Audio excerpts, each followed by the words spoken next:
आइए विद्यार्थियों, आज की क्लास में हम दो चर वाले रैखिक समीकरण के अवलोकन करके हम उसके हल के प्रकार जानने का प्रयास करेंगे कि वो उनके अद्वितीय हल है, अनंत हल है या कोई हल नहीं है। इसके संदर्भ में ज्यामितीय व्याख्या हम पूर्व में कर चुके हैं। आइए हम शुरुआत करते हैं इसका। तो आपको मालूम है कि ये जो दो चर वाले रैखिक समीकरण है उसका जो व्यापक समीकरण है, वो व्यापक समीकरण में हम देखते हैं कि यहाँ जो बात आती है दो चर वाले रैखिक समीकरण में, उसमें हम यहाँ पे जो देखते हैं उसके हिसाब से हमारे पास दो चर वाले रैखिक समीकरण का व्यापक रूप इस प्रकार से होता है a1x प्लस b1y बराबर c1। ये पहला समीकरण होता है। और इसी तरह से दूसरा समीकरण a2x धन b2y बराबर c2, ये दूसरा समीकरण होता है। इस प्रकार से दो समीकरण होते हैं। पहला समीकरण में x का गुणांक a1, y का गुणांक b1 और स्वतंत्र चर होता है वो c1। इसी तरह से दूसरा समीकरण में x का गुणांक a2 और y का गुणांक b2 तथा स्वतंत्र चर c2 होता है। इनके जो हल है, हल के संबंध में हमारे पास ये जो तालिका दर्शाया गया है, तालिका का अवलोकन करेंगे। इस तालिका में हमारे पास a1, b1, c1 का दूसरे समीकरण के अचर गुणांक a2, b2, c2 के साथ तुलनात्मक अध्ययन होता है। इसमें हमारे पास यदि a1 बटे a2 मतलब दोनों समीकरण में x के गुणांकों का अनुपात और y के गुणांकों के अनुपात अगर आपस में बराबर नहीं है तो उस समीकरण का जो हल होता है वो अद्वितीय हल होता है। अगर x और y के गुणांकों का अनुपात बराबर नहीं है तो इस स्थिति में हल जो होता है वो अद्वितीय होता है, मतलब केवल एक हल होता है। और जब केवल एक हल होता है तो हमें मालूम है कि ऐसे परिस्थिति में ज्यामितीय रूप से उनकी संरचना जो है प्रतिच्छेदी होता है, मतलब वो एक दूसरे को इस प्रकार से किसी एक बिंदु पर प्रतिच्छेद करते हैं। और इसी तरह से अगर दूसरा स्थिति में x और y के गुणांकों का अनुपात तो बराबर हो लेकिन अचर गुणांक स्वतंत्र अचर गुणांक c1 बटे c2 ये इनके बराबर ना हो तो उस स्थिति में जो समीकरण का हल है वो कोई हल नहीं होता, मतलब दोनों रेखा एक दूसरे को कभी भी स्पर्श नहीं करते। तो उस परिस्थिति में हम जानते हैं कि ऐसे परिस्थिति में दोनों रेखाएं एक दूसरे के समान अंतर में होते हैं, अर्थात ये रेखाएं एक दूसरे के इस प्रकार से समान अंतर में होते हैं, वो एक दूसरे को कभी भी स्पर्श नहीं करते। इसलिए इसको कहते हैं समानांतर प्रदर्शित करेगा और कोई हल नहीं होगा। इसी प्रकार से तीसरा स्थिति यदि a1, b1 मतलब x के गुणांकों का अनुपात और y के गुणांकों का अनुपात तथा अचर गुणांकों का अनुपात, तीनों अनुपात आपस में बराबर हो इस प्रकार से, तो उस स्थिति में इसके अनंत हल होंगे। मतलब अनंत हल होगा मतलब पहले रेखा जो है दूसरे रेखा के ठीक ऊपर होगा, समपाती होगा। ऐसे स्थिति में हमारे पास जो समीकरण वो समपाती होता है, मतलब उसमें ये पहला रेखा जिसे हम नीले रंग से दर्शा रहे हैं और दूसरा रेखा इसी के ऊपर जो होगा वो अगर इस तरह से हरे रंग से हो तो वो भी ठीक इसी के ऊपर इस प्रकार से गमन करता है। तो ये जब x, y और अचर गुणांक तीनों अनुपात आपस में बराबर होगा तो उस स्थिति में सभी हल जो है अनंत हल होते हैं, क्योंकि अनंत बिंदुओं पर एक दूसरे को स्पर्श करते हैं इसलिए अनंत हल। एक बिंदु पर स्पर्श करता है इसलिए अद्वितीय हल। कोई भी बिंदु पर स्पर्श नहीं करता इसलिए कोई हल नहीं होगा और वो उस स्थिति में समानांतर होता है। इस प्रकार से हमारे पास ये जो है इनके हल होने की प्रवृत्ति के आधार पे इनके व्यवहार होता है, ज्यामितीय व्यवहार। और इसके आधार पे अगर आपको दो चर वाले रैखिक समीकरण में किसी अचर गुणांक का मान अगर ज्ञात करना हो, जिसे प्रायः हम जो है समीकरण में k के रूप में प्रदर्शित करते हैं, तो उस k का मान ज्ञात करने के लिए हम इसका प्रयोग कर सकते हैं।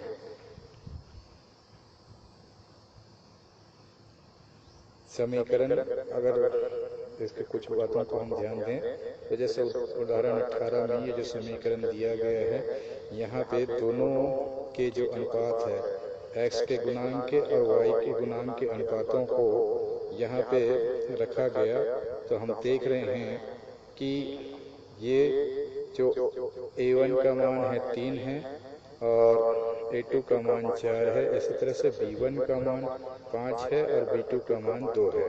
तो 3/4 और 5/2 आपस में बराबर नहीं है।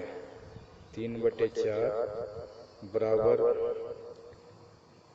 5/2 नहीं है। मतलब x के गुणांक और y के गुणांकों का अनुपात आपस में बराबर नहीं है। तो ये कंडीशन आता है तब वहाँ पे समीकरण निकाय का अद्वितीय हल होता है। इसी प्रकार से ये दूसरा उदाहरण में इसमें से हम जो है तुलना करके a1, b1, c1 का मान निकालते हैं, a2, b2, c2 का मान निकालते हैं और उसके बाद यहाँ पे देखते हैं कि ये जो a1/a2 का अनुपात, a1 का मान 5 है, a2 का मान 15 है और इसी प्रकार से b1 का मान 3 है और b2 का मान 9 है। तो यहाँ पे देख रहे हैं, इनको अगर हम हल करेंगे, सरल करेंगे, तो ये दोनों का मान जो है 1/3 प्राप्त होता है। 5/15 का मान भी 1/3 और 3/9 का मान भी 1/3। मतलब यहाँ पे a1/a2 और b1/b2 का मान बराबर है, किंतु यहाँ पे c1/c2 का मान बराबर नहीं है। इसलिए इस परिस्थिति में यह जो है समीकरण जो है कोई भी हल नहीं रखेगा और उस स्थिति में इनके बीच जो बनने वाली रेखा है वो आपस में समानांतर होंगे। इसी प्रकार से उदाहरण नंबर 20 के माध्यम से यहाँ पे हम a1, b1, c1, a2, b2, c2 का अनुपात देखते हैं। a1 का मान 15 है और a2 का मान 60 है, b1 का मान -3 है, b2 का मान -12 है और c1 का मान यहाँ पे 14 और c2 का मान 56 है। इन सभी को हम यहाँ पे तुलनात्मक रूप से देखें तो इनके जो मान हैं x के गुणांकों का अनुपात और y के गुणांकों का अनुपात तथा अचर गुणांकों का अनुपात, तीनों अनुपात आपस में बराबर है। इस तरह से ऐसी स्थिति में समीकरण निकाय का अनंत हल होता है और दोनों रेखा एक दूसरे के संपाती होते हैं। इस प्रकार से इसको हम समझ सकते हैं। अगर एक नीली रेखा है और एक लाल रेखा है तो दोनों बिल्कुल एक दूसरे के ऊपर संपाती होते हैं। यहाँ ड्राइंग करने में थोड़ा सा असुविधा होने के कारण अलग अलग हो रहा है। इस परिस्थिति होता है। ऐसे परिस्थिति में हम x के गुणांक, y के गुणांक और अचर पदों के अनुपातों का अगर कोई समीकरण को लेकर यहाँ पे विश्लेषण करते हैं तो इन तीनों संबंधों के आधार पे x के गुणांक, y के गुणांक और अचर गुणांकों के आपस में तुल्यता अतुल्यता के व्यवहार के आधार पर ये अगर x और y के गुणांक दोनों तुल्य नहीं हैं तो अद्वितीय हल होता है, और x और y के गुणांक तुल्य हो लेकिन अचर पद का गुणांक तुल्य न हो तो केवल एक कोई हल नहीं होगा। और जब तीनों गुणांक बराबर हो, उनके गुणांकों के अनुपात बराबर हो तो उस स्थिति में अनंत हल होता है। तो इस प्रकार से हम इसको समझ सकते हैं। अब हमारे पास ऐसे कंडीशन हमें मालूम हो कि दिए गए समीकरण के अनंत हल है या कोई हल नहीं है या अद्वितीय हल है, तो उन परिस्थिति में हम कोई एक अचर गुणांक अज्ञात हो जिसे k के रूप में प्रदर्शित होता है तो उस k का मान हम ज्ञात कर सकते हैं। जैसे यहाँ पे एक उदाहरण दिया गया है, 2x धन 3y ऋण 5 बराबर 0। यहाँ पहला समीकरण में x का गुणांक, y का गुणांक और अचर गुणांक तीनों दिया गया है। दूसरा समीकरण में x का गुणांक अप्राप्त है जिसको k लिखा गया है, y का गुणांक ऋण 6 है और अचर गुणांक ऋण 8 है। तो यहाँ पे हम दूसरे समीकरण जिसको जहाँ पे अचर गुणांक व्यापक रूप से a2 माना जाता है, वो a2 का मान यहाँ पे k के रूप में दिया गया है, वास्तविक संख्या नहीं है, उस k का मान हम हल करके ज्ञात कर सकते हैं। वैसे ही k का मान ज्ञात करने के लिए इस उदाहरण में x ऋण k y बराबर 2 और 3x धन 2y बराबर ऋण 5। अब यहाँ पे प्रश्न में कहता है कि इस समीकरण निकाय का अद्वितीय हल है। अद्वितीय हल है, इसका मतलब है कि x और y के अचर गुणांकों का अनुपात आपस में बराबर नहीं है। तो सबसे पहले हम जो है अचर गुणांकों के संबंध में अध्ययन करेंगे। यहाँ से तुलनात्मक अध्ययन करके a1 b1 c1 और a2 b2 c2 का मान ज्ञात करेंगे। यहाँ हमने a1 का मान यहाँ से प्राप्त हुआ है समीकरण से, a1 का मान 1, b1 का मान ऋण k जो अज्ञात है, c1 का मान ऋण 2, a2 का मान 3 और b2 का मान 2 और c2 का मान 5। और हमें पूर्व में ही बताया जा चुका है कि ये समीकरण का हल जो है अद्वितीय है। अब अद्वितीय होने पर इनके संबंध हमें मालूम है कि x y के अचर गुणांक आपस में बराबर नहीं होते हैं। तो उस स्थिति में a1 a2 और b1 b2 के मान बराबर नहीं होंगे। इन मानों को हम यहाँ पे रख लेते हैं। तो 1/3 बराबर नहीं होगा ऋण k/2 के। इसको आगे हल करने पर ये तिर्यक गुना करने के पश्चात हमारे पास k का मान इस प्रकार से प्राप्त हो जाता है। उस परिस्थिति में जब k जो है ऋण 2/3 के बराबर न हो तब समीकरण का हल जो होगा वो अद्वितीय होगा। इस तरह से k के उस मान के लिए जिस मान पर ऋण 2/3 न हो उस मान पर ही समीकरण का हल जो है अद्वितीय होगा। इस प्रकार से हम जो है समीकरण के दिए परिस्थिति हल के प्रकार के आधार पर अज्ञात अचर गुणांक का मान ज्ञात कर सकते हैं। तीनों परिस्थिति में हम अलग अलग स्थिति में यहाँ पे जैसे समीकरण में कहा गया है कि समीकरण निकाय का हल अद्वितीय होने पर, यहाँ पे 22वां नंबर में अनंत हल होने पर, तो अनंत हल होने पर हमारे पास संबंध आपको मालूम है कि तीनों अनुपात जो है आपस में बराबर होते हैं। A1 बटे A2 बराबर B1 बटे B2 बराबर C1 बटे C2।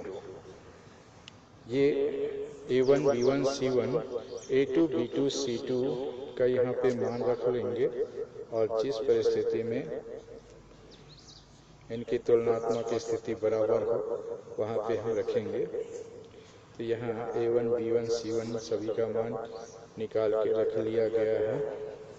और यहाँ जैसे दूसरा और तीसरा संबंध आपस में बराबर हैं, ये हम जानते हैं। उस आधार पे यहाँ से हम सीधा सीधा इसको कर सकते हैं। 3 बटे K बराबर K बटे 12।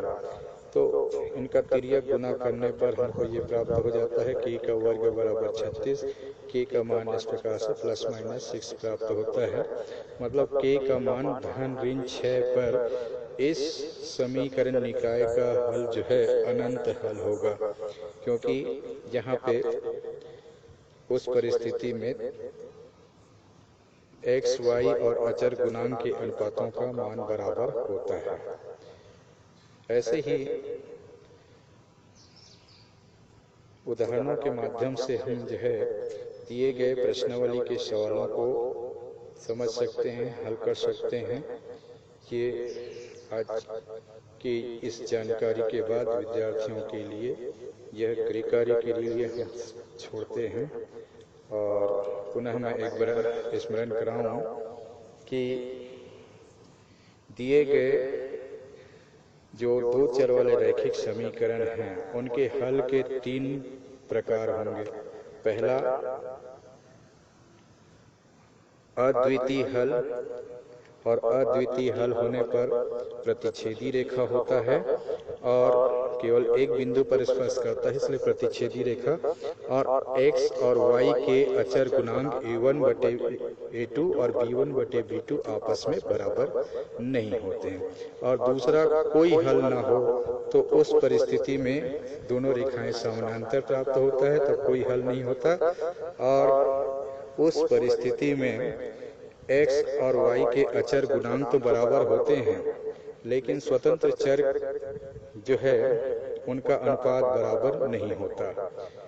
और तीसरा परिस्थिति आता है जब दोनों रेखा बिल्कुल एक दूसरे के ऊपर हो, समपाती हो, मतलब पहले रेखा का प्रत्येक बिंदु दूसरा रेखा में हो, अनंत बिंदु एक दूसरे पर उभयनिष्ठ होते हैं, तो उस स्थिति में अनंत हल होता है।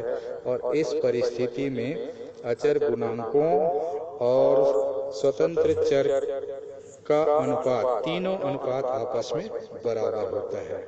ये इस समीकरण और इस को हल करना और इसके परिस्थितियों के आधार पे समझने के लिए ये हमारे पास जो सारणी है, इस सारणी का पुनरावलोकन किया जा सकता है। इस प्रकार से हमारे पास ये सारणी है। इस सारणी के आधार पर पुनरावलोकन करके हम आज के इस कार्य को समापन करते हैं। धन्यवाद।